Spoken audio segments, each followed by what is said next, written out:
Segurança da ONU, porque ele deu início ao processo de escolha do próximo secretário-geral da organização. Em uma reunião fechada, os 15 países que integram o Conselho realizaram a primeira votação indicativa de forma anônima. Cada integrante avaliou os candidatos com uma das seguintes opções: recomendar, desaconselhar ou sem opinião. Na primeira rodada, a ex-vice-presidente da Costa Rica e atual chefe das Conferências das Nações Unidas sobre Comércio e Desenvolvimento, a Rebecca Greenspan, recebeu o maior número de avaliações favoráveis. Essa etapa inicial tem como objetivo identificar os candidatos com menor viabilidade na disputa. A expectativa é que o processo de escolha se estenda pelos próximos meses, seguindo uma tradição de alternância geográfica que nem sempre é respeitada. A América Latina reivindica o cargo desta vez, o que explica por que a maioria dos candidatos é da região. E para a gente poder entender como funciona essa eleição e quais são os próximos passos da escolha do novo secretário-geral da União ou da nova secretária-geral da ONU, nós vamos conversar agora com o professor e advogado especialista em Direito Internacional e Direito Constitucional, o Luiz Felipe Ferreira de Oliveira. Luiz Felipe, boa tarde para você, muito obrigada por nos atender, bom início de semana. Eu já começo perguntando como é que funciona essa eleição, né? Eu estava conversando com os colegas fora do ar, porque eu achei um pouco difícil de entender e eu fiquei com a ideia que parecia um conclave, porque leva um certo período e eles colocam ali uns nomes, né, para poder indica, não indica. Como é que funciona na prática? E eu quero que você explique, Luiz, para quem está nos acompanhando, arroz com feijão mesmo, para a gente poder saber como é que é. Por favor, seja bem-vindo. Bom dia, obrigado pelo convite. Primeira coisa, o Conselho de Segurança, os membros mais importantes acabam sendo os membros permanentes. Então, a gente tem lá os 5 membros e qualquer pessoa que vai ser indicada, ela tem que ser aceita por esses 5 membros. Então, hoje você tem o bloco Estados Unidos, França e Reino Unido e outro bloco formado por China e Rússia. Então, logicamente que uma pessoa extremista, de extrema posição ideológica, não é aceitada ou por um grupo nem por outro. Então tem que ser alguém que caminhe melhor entre esses 5 países, entre esses 2 grupos. Que nem você começou na reportagem, hoje se busca manter a questão do rodízio regional, então os candidatos eles estão sendo localizados principalmente aqui na América Latina. E uma coisa também bem importante, existe um movimento muito grande hoje nas Nações Unidas para eleger a sua primeira secretária-geral. Então, por isso que a Rebecca Greenspan, da Costa Rica, que ela é hoje a presidente da UNCTAD, ela está sendo muito bem recomendada, mas além dela você tem a Michelle Bachelet, do Chile, que é a comissária para Direitos Humanos da ONU, você tem a Maria Fernanda Espinosa do Equador, e o único homem também da América Latina seria o Rafael Grossi da Argentina, que é uma pessoa extremamente técnica ligada à Associação de Energia Nuclear das Nações Unidas.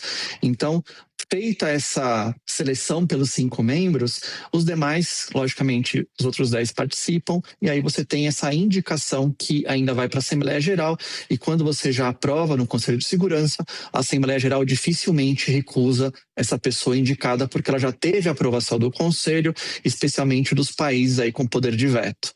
E era justamente esse ponto que eu iria entrar. Os países que têm poder de veto. Quais são esses países e por que eles têm esse poder de veto? Na Constituição das Nações Unidas, se determinou que 5 países do eixo que venceu ali o nazismo, enfim, a linha mais autoritária, formado pelos Estados Unidos, Reino Unido, França, China e Rússia, na época União Soviética. Esses países, eles têm o poder de, independente do número de votos no Conselho de Segurança, qualquer um deles pode vetar uma resolução do Conselho. Então, por isso que é importante ter esse concordo desses 5 membros. Então, qualquer pessoa que vier a ser indicada para secretário-geral ali nessa primeira votação que você estava comentando, de aceita, não aceita, ela tem que ter essa aprovação dos 5 membros permanentes. Vamos lá, eu já ia te perguntar, Luiz, porque nós temos agora, né, o Antônio Guterres, que ocupa o atual cargo de secretário-geral. Ele enfrentou aí diversos momentos complicados, a gente cita um deles, a pandemia de Covid-19, onde a ONU foi ali um instrumento principal para poder se combater. Mas eu gostaria de saber qual a importância desse cargo de secretário-geral da ONU, principalmente em um momento em que a gente observa ali críticas por parte do presidente norte-americano Donald Trump. Ele chegou ali a citar a criação de um novo conselho para poder substituir. Qual a importância de se ter esse secretário-geral da ONU e por que recebe tantas críticas por parte de Donald Trump? Historicamente, primeiro, o cargo, né, secretário-geral, ele foi denominado assim porque quando você trata com tantos países diferentes, o título presidente ele pode soar estranho, né? Porque você tem presidentes, imperadores, reis, enfim.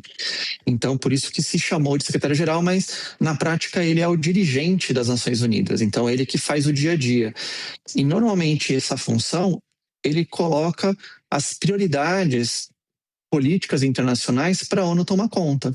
Então, colocar a luz sobre problemas, buscar apoios, por exemplo, para manifestar sobre uma guerra como está acontecendo na Rússia e na Ucrânia já há tanto tempo, a situação hoje do Irã e dos Estados Unidos, a questão de Gaza, lá com Israel e o Líbano. Então, todos esses problemas, o secretário-geral, ele toma para si para tentar ser a pessoa que vai mediar, que vai conciliar, que vai tentar solucionar os problemas.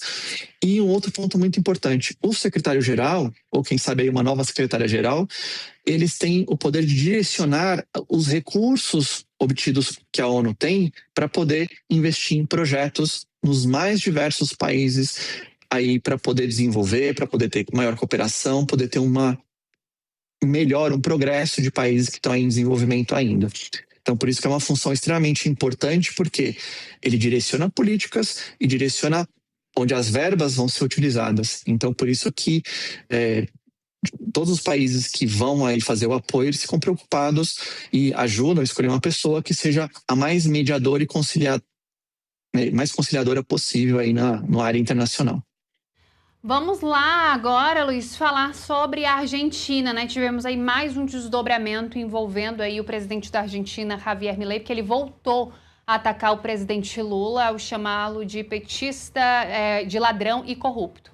O argentino acabou reforçando essas críticas que ele já fez aqui no Brasil, quando ele participou da convenção do PL e questionou as decisões judiciais que anularam as condenações do presidente Lula no âmbito da Operação Lava Jato. O que Milei disse, abre aspas, ele é um ladrão, um corrupto, não é inocente, foi liberado por uma falha no processo jurídico, fecha aspas, foi o que disse Javier Milei. O mandatário argentino rejeitou os questionamentos do governo brasileiro quanto ao discurso dele na convenção do PL, que oficializou ali a candidatura de Flávio Bolsonaro à presidência. Milei disse que foi espontâneo e não fez cálculos políticos. Abre aspas, agressivo é roubar, chamar um ladrão de ladrão é infinitamente menos grave do que o próprio roubo, fecha aspas. A Federação Argentina de Municípios pediu desculpas ao povo brasileiro e manifestou solidariedade ao presidente Lula. Sobre essa fala, né, esse reforço da fala de Javier Milei, como o senhor avalia essa fala, né? Porque ele já tinha vindo aqui no Brasil, falou mal do presidente Lula, falou mal de Javier Milei. Tivemos ali por parte do governo brasileiro a sinalização, né, que trouxe o embaixador do Brasil que ficava lá em Buenos Aires para poder conversar aqui, tentando de alguma forma sinalizar, olha, não foi legal, vamos conversar. E mais uma vez Milei vem refazendo essas críticas ao governo do presidente Lula. Qual é o intuito disso, professor? Bom, a gente não analisa a postura do presidente Milei, a gente vê que ele quer se firmar, se consolidar como uma liderança global daquela direita antissistema. Então, isso aí mostra para essas atitudes deles mostram, na verdade, para nós que ele quer se tornar essa pessoa que, juntamente com outros políticos na área global, seja o Trump, seja o presidente da Turquia, entre outros, eles enfrentam esse lado mais progressista, esse chamado socialista, esse lado que, em tese, destrói a sociedade. Então, por isso que ele toma essa postura, para poder também falar externamente e também internamente, para poder se projetar para aquele seu público conservador, aquele seu público que espera que ele tenha essa atitude contra quem é socialista, contra quem é comunista, contra quem não está alinhado com essa direita antissistema que aí está conhecida globalmente. Isso, conversamos então com o professor Luiz Felipe, falamos ali um pouquinho sobre a votação ali dentro da ONU, também tratamos um pouquinho sobre a relação Brasil e Argentina, a gente espera que isso acabe. Professor, agradeço a sua participação, desejo uma boa semana e aguardo o senhor aqui em uma próxima oportunidade aqui no Contexto Metrópolis. Obrigado a todos.